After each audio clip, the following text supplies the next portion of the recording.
the Islanders need to get Ilya Sorokin over to the NHL. You know, the NHL right now put that asinine rule in place where players can't sign for this season. Meanwhile, in prior seasons, it's allowed all the time. Mm-hmm.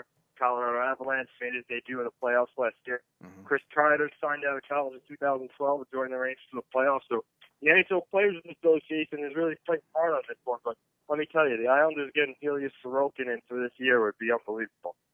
I think Sorokin is a guy that the Islanders have been expecting. I also look at Sorokin. He has come out and said that he wants to come up to the NHL and that the Islanders will have their tabs on giving him that contract. He's going to want a 3-year deal worth about possibly the rookie contract, I think, would be up to, $19 million. That's what I think he's expecting, 3-year deal. I don't know if the Islanders and Lamoriello is going to agree to that, but I do believe Sorokin, he wants to come into the NHL. 2 of his best friends, one of them are playing for the Rangers right now. I think he wants, I think he wants to come up here, and I do think he wants to join the Islanders. I don't know if the Islanders are going to be able to call him up before season's end, especially this year, especially with the whole COVID-19 and traveling from Russia to here. I don't know if that's going to happen, but I do believe that the Islanders will get a contract together with Sorokin moving forward after this season. Now, Anthony, I have a question for you because you're bringing up Cale Makar and Chris Kreider, those circumstances. Do you think there would be more pressure on it if it was a goalie in addition to them being skaters, one obviously a winger, one a defenseman? Yeah, absolutely. The goalie is, it's the most important position in hockey. So for him as a guy to come in and start right away, that would be, that'd be a lot of pressure on him. However, the caveat to that is even if the Islanders can get him signed, Barry Trotz doesn't seem like a guy that's just going to, go to the rookie right away. He has 2 veterans in Semyon Varlamov and Thomas Drake. So, even if the NHL overrides the rule and he's allowed to play this year, the Islanders may use him as the third goalie in training camp and just have him be on the bench in case they get some injuries. But here's the thing with Sorokin, it's very important. He's, due to his age, he's eligible to only sign a 1-year entry-level deal, which means he wants to sign right now and have that contract burn right away. Right. Then he automatically becomes a restricted free agent this offseason, and his path to make more money is a lot faster. And if he can't do that, and the NHL doesn't override this rule, he may stay in Russia for another year because the KHL is supposedly supposed to start on time. Next NHL season may not start to December or January. So if you're him, why would you wait all the way to December to play hockey when you can start playing hockey again in September? So that's the fear. They don't overrule this. The NHL essentially screws the Islanders out of Sorokin for a whole another year.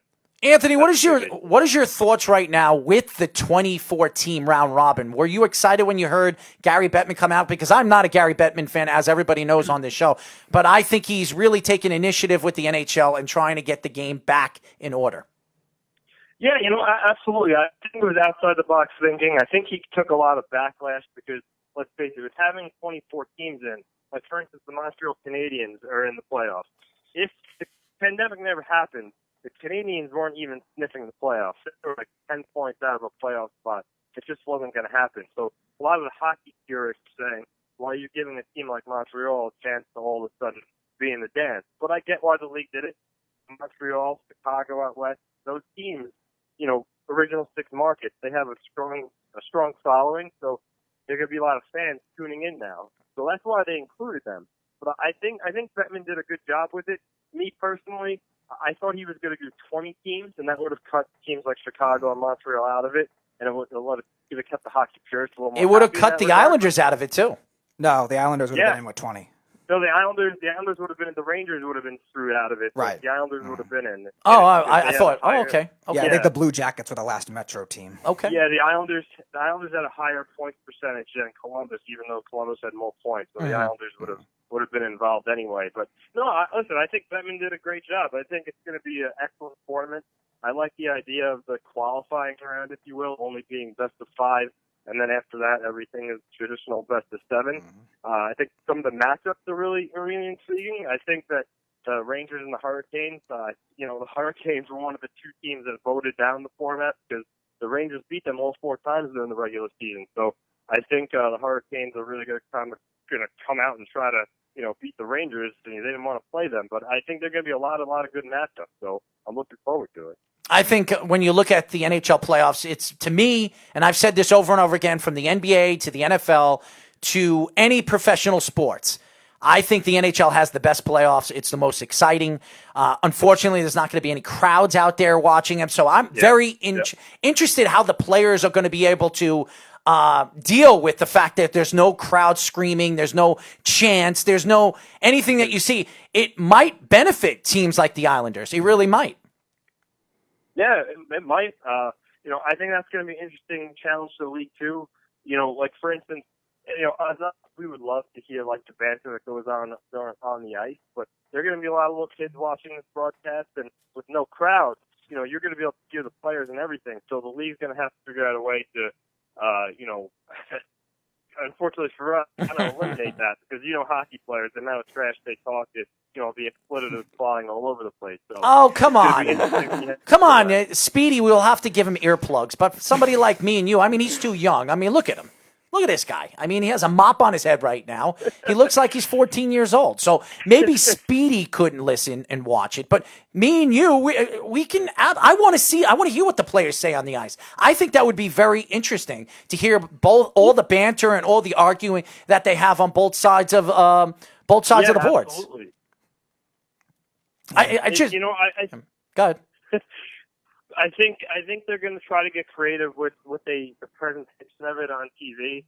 Being that there are no fans, I think they're going to try to do some interesting things like to do with like the Winter Classic, how they have just kind of like decorations and design all over the place to give it a little more of an aesthetic feel. Because with no fans in the crowd, they are going to have to do something to make it eye appealing to the person watching it on TV. But I'm interested to see how they put it all together. Maybe they'll do those cardboard fans like that Korean baseball league's doing. I want to see what Gary Bettman has in store, especially because I don't know if we're going to know anything until the players start training, and maybe the NHL will come out with possibly, because I remember Patrick Kane coming out and saying that he would love for all the players to wear headsets or mics so people can hear them reacting to shift changes, what the coaches say on the bench, and some of the players, the interaction that they have, some of the plans that they have, the plans of attack on how they're going to attack the goalie moving forward. I think that would be very, very interesting to hear what the players are saying on the ice. So I'm interested to see what Gary Bettman is going to try to do, where maybe some of these young kids will get to know a little bit more about some of these players that they root for. I think that would be more intriguing. Yeah, it would. I think also, too, I don't know how much of a possibility this is, but, if training camp starts July 10th, they say it's going to be 2 to 3 weeks, let's say it's a 3-week-long camp. That means this tournament's not starting until August 1st, so the Stanley Cup isn't being awarded to sometime in early October. I mean, we don't know how things are going to progress from here. I wonder if it's a possibility if by come October they can at least start to let small percentage of fans back in the building for the games. I mean, again, I don't know how feasible that all is. It depends on how much we progress with COVID, but I'm wondering if that's a possibility too. Come October, they could start to have some fans in the building for the Stanley Cup final. Yeah, but wouldn't you want the whole playing circumstances to be the same if you all of a sudden have fans versus a later round versus not having it the whole playoffs? I feel like you have to stick to it at that point. Yeah, I see what you're saying. If you're going to start one way, finish it that way. But, let's face it, for the NHL to have fans back in the building for the Stanley Cup final, they're going to receive so much revenue from the gate there alone by having fans back. But that's just again, I don't know how feasible it is, but I just wonder if that's something that you're thinking about. Again, Anthony, I'm looking forward to the NHL coming back, especially the playoffs, because it's the most exciting thing to watch. And hopefully we will have the opportunity to go to the draft this year, because I would love to. Even if the fans aren't allowed there, the press could be there. I would love to go over there and get the opportunity in Montreal to meet some of the young players that are going to be drafted. This is going to be a good draft this year, highly touted, especially some of the offensive players that are coming out. So I'm very intrigued and very interested. So, Anthony, thank you for joining us, and we'll be talking soon, my friend. Yes, absolutely. And Phil says hello. Just want to pass that along. Who said hello? Phil. Oh, yeah, right. Yeah, right. Phil, I'll tell you this before you go, and we do have to go in about a minute or two because we have a special guest. Yeah. I will say this. I have a lot of respect for Phil and his knowledge when it comes to hockey, but he is such a homer. He is such a homer when it comes to the New York Rangers. To me, don't forget about, yeah. To me, he was so on the whole Panarin thing and all this other stuff. He thinks everybody on the Islanders stink besides maybe Barzal, and he doesn't even give Barzal enough credit. To me, Filk is a homer, and he should just, maybe he should just clean Mark Messier's underwear. Maybe he'll have an opportunity to win another the Rangers might have an opportunity to win a Stanley Cup maybe in the future. But besides that, I mean, I think he wouldn't even wash Mark Messier's underwear. He'd probably sniff it every night before he goes to bed. I mean, seriously. I mean, Filk he's out of his mind. He really is out of control. But he's the underwear sniffer. We all know that. And by the way, when he came to the draft with us, how many pranks did I try to put on this kid? Over and over. I did it to Ashley Sarge. I hit his leg under the sink. So that was interesting. But shout out to Ashley Sarge. I like to kid with Ashley, but I did. Ashley has what do they call that? Prosthetic leg. A prosthetic leg, and he took it off before he went to bed, so I hid it under the sink in the bathroom. So, and he got so pissed off at me when he woke up, and he thought somebody actually did rob his leg. So, no, it was me. And then I was laughing. I was on the other side. I was trying to hide my head so he couldn't see me smiling. And I tried to keep a straight face when I couldn't keep a straight face. He got so angry.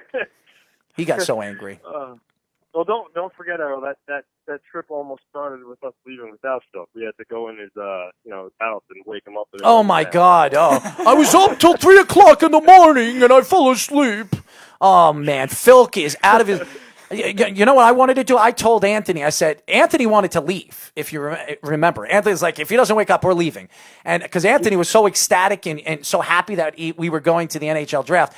I wanted to sneak in. We did. We snuck into the basement from his friend, and I wanted to hit him with his hockey stick. And Filk jumped up. I'll never forget it. And this guy barely was wearing anything. I mean, it was disgusting. It really was. And by the way, I love you, Filk. I still love you, even though you're a nut job and you have such a weird personality. Just say that. And by the way, he has one leg bigger than the other. So there you go.